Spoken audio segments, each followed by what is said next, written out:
दोस्तों इस वीडियो पे आ गए तो इस वीडियो को कंप्लीट वॉच कर लेना। इस वीडियो में आपको बहुत ही इंपॉर्टेंट मैं जानकारी देने वाला हूं जो शायद से आपको कोई भी नहीं बताने वाला है। तो यहाँ पर जो है 2 दिन पहले एक वीडियो बनाया था मैंने ये SMPS का, इसकी सारी वायरिंग मैंने आपको बताई थी जो कंप्यूटर पर लगता हुआ वाले SMPS का।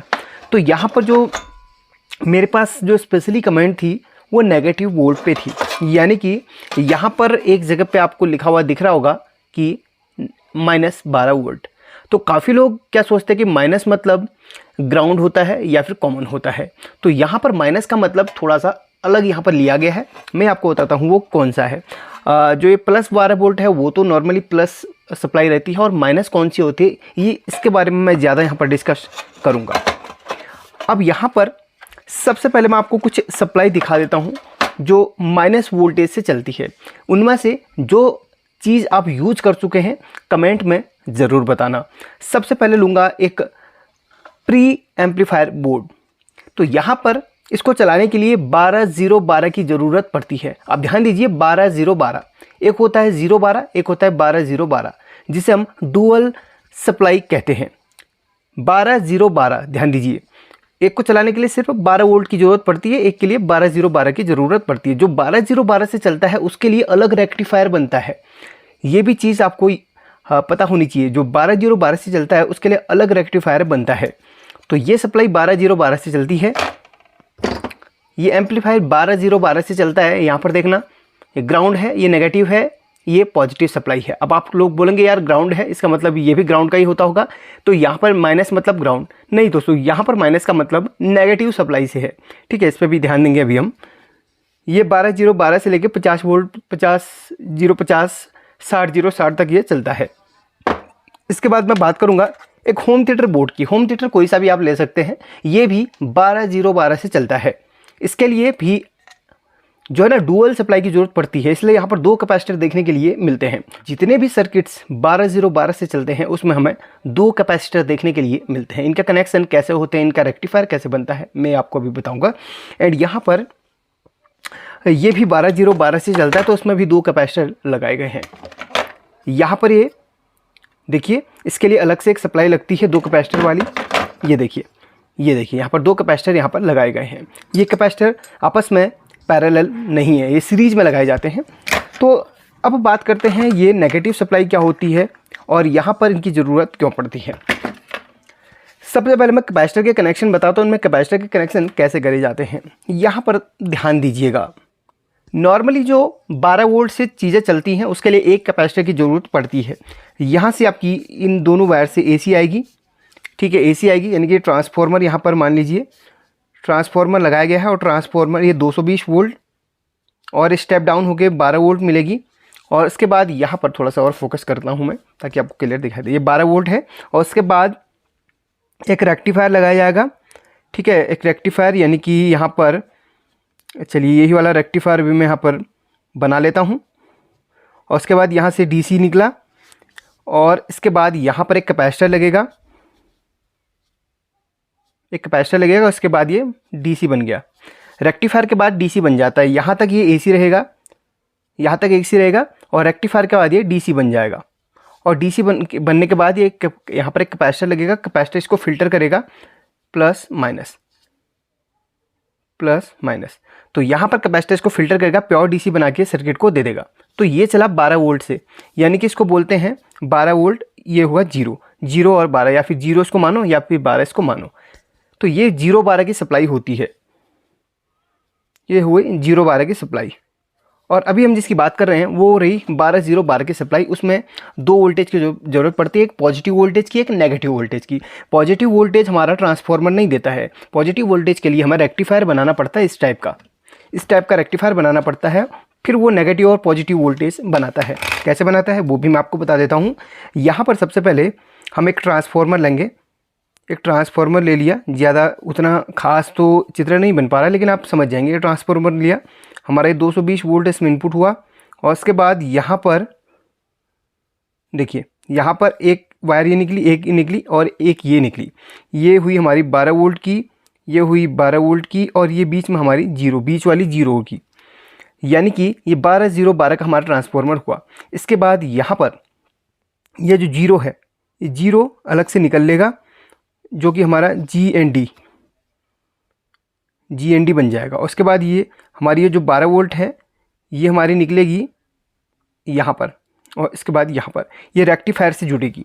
ये रेक्टिफायर से जुड़ेगी। सबसे पहले यहाँ पर रेक्टिफायर एक बना लेता हूँ मैं, यहाँ पर चलिए इस तरीके से बना लेता हूँ रेक्टिफायर, वही वाला। आप कोई सा भी रेक्टिफायर ले सकते हैं। तो यहाँ पर ये इधर चली गई, ठीक है, 12-12 की इस पर चली गई रेक्टिफायर पे। और उसके बाद जो आउटपुट हुई, याद रखिए ये प्लस का है और ये माइनस का। रेक्टिफायर से प्लस माइनस निकला हमारा, यानी कि ब्रिज डायोड, 4 डायोड को मिला के जो रेक्टिफायर बनता है, इससे प्लस माइनस निकला। और उसके बाद यहाँ पर एक कैपेसिटर लगेगा। ये एक नहीं बल्कि 2 लगेंगे यहाँ पर कैपेसिटर। जो 12-0-12 की सप्लाई है, यहाँ पर 2 कैपेसिटर यहाँ पर लगेंगे। मैं इस तरीके से कैपेसिटर बना देता हूँ ताकि आपको थोड़ा सा समझने में आसानी रहे, ठीक है। ये एक कैपेसिटर यहाँ पर इस तरीके से बना दिया मैंने, और एक कैपेसिटर यहाँ पर इस तरीके से बना दिया मैंने। ये कैपेसिटर की 2 लेग होगी, ये कैपेसिटर की 2 लेग होगी। ये कैपेसिटर की पॉजिटिव, ये नेगेटिव लेग होगी, और ये पॉजिटिव और ये नेगेटिव लेग होगी। समझ गए? ये इस कैपेसिटर की पॉजिटिव और नेगेटिव लेग है, और ये इस कैपेसिटर की पॉजिटिव और नेगेटिव लेग है। ध्यान दीजिएगा, ये 2 कैपेसिटर यहाँ पर रख लिए हैं। तो यहाँ पर ये जो प्लस वाली है वो जाएगी हमारी इधर इसके प्लस पे, ये प्लस वाली इधर जाएगी इसके प्लस पे, और ये माइनस वाली जाएगी इसके माइनस पे यहाँ पर, और ये दोनों आपस में यहाँ पर मिल जाएंगे। समझ गए? ये दोनों आपस में यहाँ पर मिल जाएंगे। तो यहाँ पर देखिए, ये जो ग्राउंड की अलग से वायर निकली थी, ये बीच वाले से जुड़ जाएगी। ये बीच में जो दोनों कैपेसिटर का जॉइंट है ना, ये माइनस और प्लस का, यहाँ पर ये जुड़ जाएगी इस तरीके से, ये वाली जुड़ जाएगी। जो यहाँ से ट्रांसफार्मर से 0 आ रखी है वो यहाँ पर जुड़ जाएगी। वो रेक्टिफायर पर नहीं जाएगी, वो अलग से कैपेसिटर के बीच में जुड़ जाएगी। अब यहाँ पर देखिए, ये हमारी ग्राउंड यहाँ से निकल गई, ठीक है, ये जुड़ गई लेकिन इसके बीच में, याद रखिए। और यहाँ से हमारी पॉजिटिव निकली, यहाँ से पॉजिटिव निकल गई, और यहाँ से हमारी नेगेटिव निकल गई। ये रही हमारी GND, ठीक है। समझ गए? ये पॉजिटिव सप्लाई है, ये नेगेटिव सप्लाई है। नेगेटिव सप्लाई कैपेसिटर के नेगेटिव पॉइंट से निकलेगी, और पॉजिटिव सप्लाई कैपेसिटर के पॉजिटिव पॉइंट से निकलेगी, और दोनों कैपेसिटर का जहाँ पे जोड़ रहेगा वहाँ पर से GND निकल जाएगी, ठीक है। याद रखिए, इस तरीके से नेगेटिव सप्लाई बनाई जाती है। ये कैपेसिटर के नेगेटिव से ली जाती है। मैं एक उदाहरण के तौर पर आपको इस सप्लाई पर भी दिखा देता हूँ, जो SMPS है इसमें भी दिखा देता हूँ। तो हमेशा, और जो नेगेटिव सप्लाई है वो क्यों बनाई जाती है, मैं भी अभी आपको और भी डिटेल से बताऊंगा। इसमें मैंने SMPS को खोल के रखा हुआ है। इसमें जो नेगेटिव सप्लाई की वायर है वो किस कलर की है? वो है यहाँ पर ब्लू कलर की, -12 वोल्ट ब्लू कलर की है, याद रखना। इसमें ब्लू कलर की वायर को मैं ट्रैक करूँगा, यानी कि इस पर जो ब्लू कलर की वायर है ये वाली, इसको हम ट्रैक करेंगे। तो यहाँ पर जा रही है, ध्यान दीजिए, यहाँ पर वो जा रही है ब्लू कलर की वायर। देखिए यहाँ पर वो जा रही है जहाँ पे -12 वोल्ट लिखा है, -12 वोल्ट लिखा है। अगर इसको हम ट्रैक करते हैं तो इस कैपेसिटर के नेगेटिव से वो जुड़ी हुई है। -12 वोल्ट को हम ट्रैक करेंगे तो देखिए, ये ट्रैक करेंगे तो इस कैपेसिटर के नेगेटिव पॉइंट से वो जुड़ी हुई है। तो कैपेसिटर के नेगेटिव से हमारी नेगेटिव सप्लाई निकाली गई है। नेगेटिव की ज़रूरत क्यों पड़ती है? देखिए, सर्किट्स में कुछ ऐसी होती हैं, या फिर कंप्यूटर का जो मदरबोर्ड है, मैं आपको मदरबोर्ड भी दिखाता हूँ। देखिए, ये मदरबोर्ड है कंप्यूटर का, और यहाँ पर कुछ ऐसी भी होती हैं जो नेगेटिव वोल्ट से ऑपरेट होती हैं।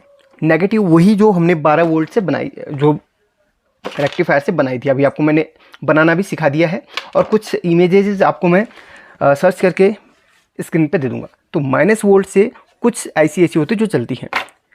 इसमें देखिए, आपको ये ऐसी दिख रही होगी ना, ये प्लस वोल्ट से भी चलती है और -, वोल्ट से भी चलती है। इसके अंदर 2 वोल्टेज जाती हैं, +12 वोल्ट, -12 वोल्ट, तब जाके ऐसी चलती है। और जो आपने ट्रांजिस्टर्स ये वाले देखे होंगे ना, ये ट्रांजिस्टर्स 3055, ये वाले जो बोर्ड होते हैं ये भी -+ वोल्ट से चलते हैं, इसलिए इनमें 12-0-12 दी जाती है। और ये इसमें जो ICs लगी हुई है ये भी 12-0-12 से ऑपरेट होती हैं। 4558 है, वो 12-0-12 से ऑपरेट होती है। इनमें जो ये दो यहाँ पर देख रहे हैं, ये 2 - वोल्ट से चलते हैं, 2 + वोल्ट से चलते हैं। अगर हम इनको ट्रैक करके दिखाएं, देखिए ये प्लस को ट्रैक करेंगे तो ये प्लस वाले हमारे सिर्फ 2 यहाँ से जुड़े हुए हैं, 2 ट्रांजिस्टर से जुड़े हुए हैं। और हम माइनस को ट्रैक करेंगे, इस माइनस को हम ट्रैक करेंगे तो ये इन दोनों से जुड़े हुए हैं। 2 ट्रांजिस्टर माइनस से जुड़े हुए हैं, 2 ट्रांजिस्टर हमारे प्लस से जुड़े हुए हैं। आप ध्यान दीजिए, और दोनों के नंबर अलग अलग हैं। जो 5200 नंबर के हैं वो हमारे प्लस से चल रहे हैं, और जो 1943 है ये हमारे -, वोल्ट से चल रहे हैं। तो अलग अलग यहाँ पर जो वोल्टेज है इसीलिए यहाँ पर दी गई है कि अलग अलग यहाँ पर सप्लाई से उसे चला सके। तो यहाँ पर आपको पता चल गया। और हाँ, जैसे हमारे 7805 रेगुलेटर होता है ना, जो 7805 का जो रेगुलेटर होता है, मैं आपको एक बार इसमें थोड़ा सा एक्सप्लेन करके दिखा दूं। जो 7805 का रेगुलेटर होता है ये प्लस वोल्टेज के लिए होता है। 7805 का रेगुलेटर, ये देखिए, ये रेगुलेटर होता है 7805, जो 5 वोल्ट के लिए बनता है, जो इस टाइप से आता है। मैं आपको दिखा देता हूँ। ये 7805 ये 5 वोल्ट बनाता है। इसमें आप इनपुट में 12 वोल्ट, 15 वोल्ट, 18 वोल्ट, 35 वोल्ट तक दे दीजिए, आउटपुट में आपको 5 वोल्ट ही प्रदान करेगा। ठीक है, 5 वोल्ट। ये पॉजिटिव सप्लाई के लिए होता है, ये पॉजिटिव सप्लाई के लिए होता है। एक नेगेटिव सप्लाई के लिए भी रेगुलेटर आता है इस टाइप से, वो सेम वही रहता है, लेकिन इसमें नंबर ये 7805 है तो ये 7905 होता है। बस ये 79 सीरीज़ के जितने भी होते हैं वो नेगेटिव वोल्टेज के लिए होते हैं, और 78 सीरीज़ के होते हैं वो पॉजिटिव वोल्टेज के लिए होते हैं। तो आपको रेगुलेटर भी सजेस्ट कर दिए मैंने और बता दिया है। तो आपको पता चल गया होगा कि यहाँ पर 2 कैपेसिटर और डुअल सप्लाई क्यों लगती है। क्योंकि कुछ ऐसी होती हैं जो सिर्फ डुअल सप्लाई से ही चलती हैं, यानी कि नेगेटिव और पॉजिटिव से ही चलती हैं। तो मदरबोर्ड में भी कुछ ICs वगैरह होती हैं जो सिर्फ नेगेटिव वोल्टेज से ऑपरेट होती हैं, इसलिए वहाँ पर SMPS में नेगेटिव वोल्टेज दिया जाता है। नेगेटिव वोल्टेज अलग है और ग्राउंड अलग है। तो यहाँ पर आप लोग को बताऊँ, इसमें ground, negative voltage, positive voltage, 3 voltage जाएंगी तब जाके IC ऑपरेट होगी, यानी कि IC ऑन होगी। नॉन इन्वर्टेड पिन इसमें होती हैं, तो वही पिन का मेन काम रहता है नेगेटिव वोल्टेज का। और इसमें भी वही जो IC लगी हुई है वो नेगेटिव और पॉजिटिव वोल्ट डालने पर ही ऑपरेट होती है। और 4558 है, जो JRC 4558 यहाँ पे लगती है, वो भी नेगेटिव पॉजिटिव वोल्ट से ऑपरेट होती है। इसमें भी ये दोनों IC का बता दिया मैंने, और इसमें पावर सप्लाई का भी आपको समझा दिया, और को रेक्टिफायर का भी यहाँ पर बता दिया है बनाना और दिखाना। आप बाकी इंटरनेट में रेक्टिफायर बनाना सीख सकते हैं। और हाँ, डिटेल से जानना चाहते हैं तो रेक्टिफायर को बनाने का, डुअल सप्लाई रेक्टिफायर को बनाने का एक वीडियो मैं ऑलरेडी बना चुका हूं, और 7909 का भी वीडियो बना चुका हूं। उन वीडियोज़ को आप ज़रूर देख लेना। और इस वीडियो के लिए आप एक छोटा सा लाइक आप कर सकते हैं। एंड आपको मैं इस SMPS का थोड़ा समझा देता हूं। इस SMPS में इतना ज़्यादा एम्पियर क्यों आता है। देखिए, इस SMPS में आप देख सकते हैं, सबसे पहले तो आपको बता दूँ, यहाँ पर 3 ट्रांजिस्टर्स यहाँ पर लगे हुए हैं। 3 ट्रांजिस्टर्स यहाँ पे लगे हुए हैं, यहाँ पर 3 ट्रांजिस्टर लगे हुए हैं। और ये ट्रांजिस्टर्स नहीं है, ये डायोड हैं, शॉर्टकी डायोड जिन्हें बोलते हैं, डुअल डायोड भी कह सकते हैं आप इसे। तो यहाँ पर एक इस IC के फॉर्म पे आते हैं, यानी कि ये ट्रांजिस्टर्स के फॉर्म पे आते हैं, तो इन्हें शॉर्टकी डायोड बोला जाता है। ये इसके अंदर 2 डायोड होते हैं। अगर आप इसमें सिंबल देखें तो ये डायोड के यहाँ पर सिंबल बने हुए हैं। यहाँ पर देखिए, ये 2 डायोड के सिंबल बने हुए हैं। तो यहाँ पर इसमें 2 डायोड होते हैं, इसलिए इन्हें शॉर्टकी डायोड बोलते हैं। इसके जस्ट बगल में डायोड D भी लिखा हुआ है, देखिए। और इसके बगल में भी बड़ा डायोड है, वो ज़्यादा एम्पियर का है, और बगल में भी एक डायोड है। इस सेक्शन में डायोड है, यहाँ पर देखिए वो ट्रांजिस्टर्स लगे हुए हैं, और इसमें ICs भी लगी हुई हैं। देखिए, ICs भी लगी हुई हैं। ये सप्लाई ज़्यादा एम्पियर प्रोवाइड करती है। तो यहाँ पर इसमें कई सारे ऐसे कंपोनेंट हैं जो इसके एम्पियर को बढ़ाते हैं, इसीलिए यहाँ पर ये इस तरीके से डिज़ाइन करी जाती है। और ये लोड को आसानी से ले लेती है। ऐसा नहीं कि ये सप्लाई लोड को नहीं, बिल्कुल लोड को लेती है, क्योंकि यहाँ पर इसमें, हाँ, और इसको कूल करने के लिए यहाँ पर एक फ़ैन भी लगाया गया है जो 12 वोल्ट से ऑपरेट होता है। बाकी सप्लाई के बारे में डिटेल्स में ऑलरेडी बता चुका हूँ, और आपको नेगेटिव और पॉजिटिव वोल्टेज के बारे में मैंने यहाँ पर डिटेल से बता दिया। आई होप कि आप लोग समझ गए होंगे। चलिए, thank you so much for watching this video.